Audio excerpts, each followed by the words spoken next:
अस्सलाम वालेकुम। कुछ लोग अपनी अकड़ की वजह से रिश्ते खो देते हैं। ये रिश्ते ही हमारा असासा हैं। इनसे बेलौस मोहब्बत किया करें। और कुछ लोग रिश्तों को बचाते-बचाते अपनी कदर खो देते हैं। तो आओ सुने हम न्याज़ की बातें, अपने और गैरों की बातें। कभी गैर लगे है अपना-अपना, कभी कड़वी लगे अपनों की बातें। इल्म दीन एक ऐसी रोशनी है जो भटके हुए को सीधा रास्ता दिखाती है और सिरात मुस्तकीम तक पहुँचा देती है। अपने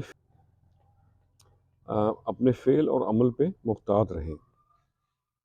आपका हर अमल दूसरों पे असरअंदाज होता है, किसी न किसी अंदाज में।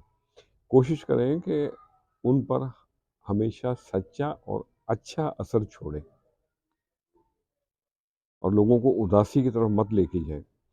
दिल उदास हो ना तो गूंजती शहनाइयाँ भी इंसान को मुतवज्जो नहीं कर सकती। तो आइए हम दुआ करें कि अल्लाह हमें रिश्तों को बचाने और सिला रहमी की तौफीक दे।